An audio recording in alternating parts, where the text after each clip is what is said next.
Freddy Aguilar song na naman yung ating pag-aaralan ngayon. Himig, napakagandang song ni Ka Freddy yan. At kung gusto nyo matutunan yung mga song ni Ka Freddy guys, meron akong playlist dyan. Tutorial ng Freddy Aguilar song. Tignan nyo sa aking playlist. Makikita nyo dyan guys. At medyo madami-dami na rin siya. Galing ha? Yun, dadagdagan pa natin. Okay, simulan natin. Himig. Kailangan natin ng kapo, kalimang fret ng ating gitara para mas madali yung mga chords na gagamitin natin. Simulan na natin. Yung chords ito ay same ng kanyang verse. Ganito lang yung intro niya. Ituturo ko rin sa inyo guys kung paano yung finger picking niya. Yung finger picking, sabihin nun, yung mga kakalabitin nyo at pipindutin.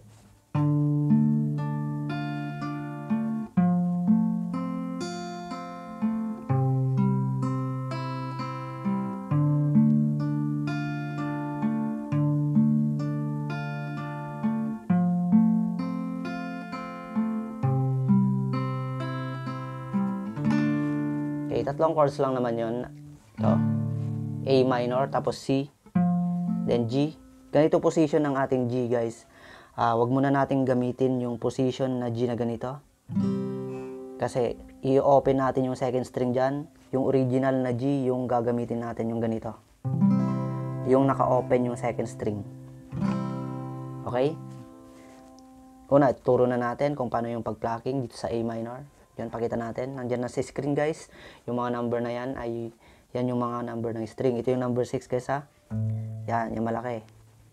Okay, dito sa A minor, ganito yung ating pag-plucking. Napakadali lang naman. Sa bass lang naman nagkakaiba. Yan, 5, 4, 3, 2, 3, 4. Ganun lang.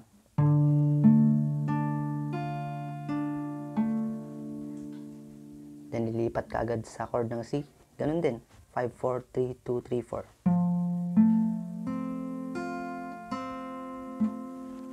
Then, sa chord ng G, nabago lang ng bass, 6.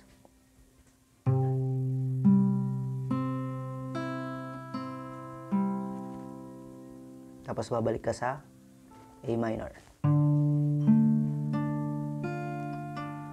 Ayan. Bali, dalawang beses na uulitin yung cycle ng mga chords na yan. Ganun din sa kanyang verse guys ha. Yung pag-pluck doon ay pareho sa kanyang intro. Okay. Original tempo natin.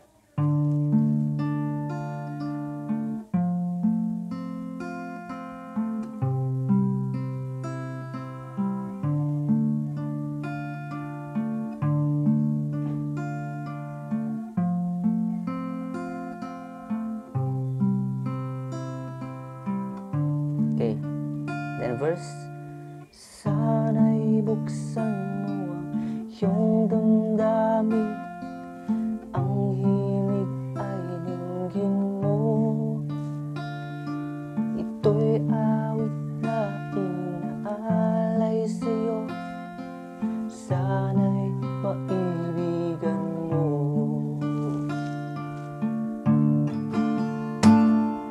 Okay.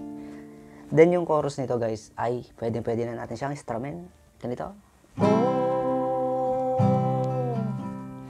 dinggin mo ang tinig. Yan. Una, G. Tapos A minor. Dalawang beses yan. Oh, dinggin mo ang tinig. Tapos bibilisan mong lilipat ka sa G, F, E, A minor. Okay? Tingin mo ang tinig, G, tin sa'yo, F, E, habang mayroong. Then A minor, tinig. Okay, ulitin natin. Oh, oh, tingin mo ang tinig.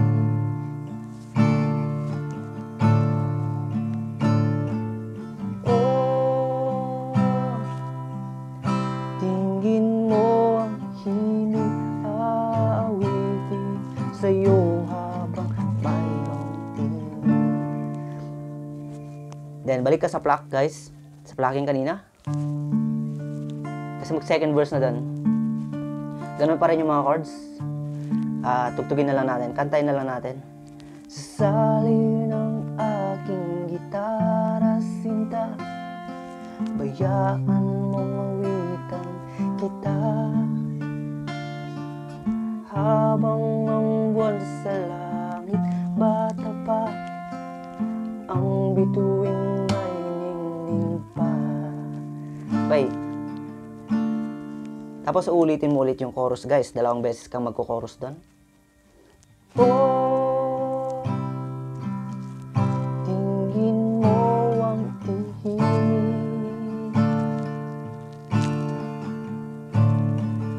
Oh, tingin mo ang himig, aawitin sa'yo habang mayroong himig. Okay, steady lang sa A minor, then magko-chorus ka ulit.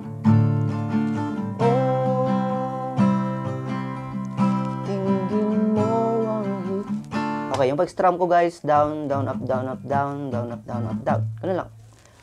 Oh, dinggin mo ang himig, aawitin sa'yo habang may tinig. Okay, then, babalik ka sa plucking kasi may third verse pa to guys. Pero pareho lang naman yung mga chords niya. Kantay na lang natin. Ang boses ko ay namamaos na, mga kamay ay pagod na. Ang manok sa bukid ay gising na, hanggang sa muling pagkikita. Okay, chorus.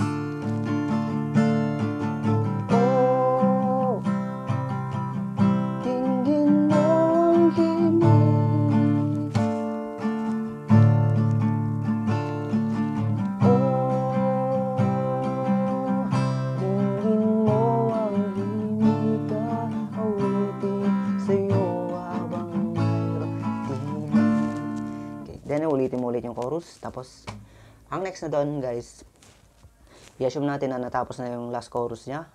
Di ba, ang next doon, pag pinakinggan nyo yung song ay, meron siyang instrumental, bali yun na yung outro niya.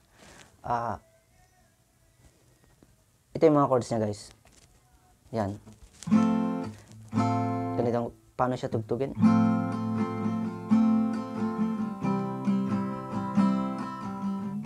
Yan. Tatlong chords na yan ay 4 times yan. Tapos C ulit. G.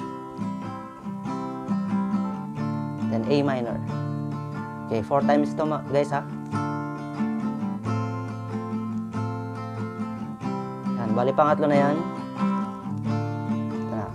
Pang-apat. Last.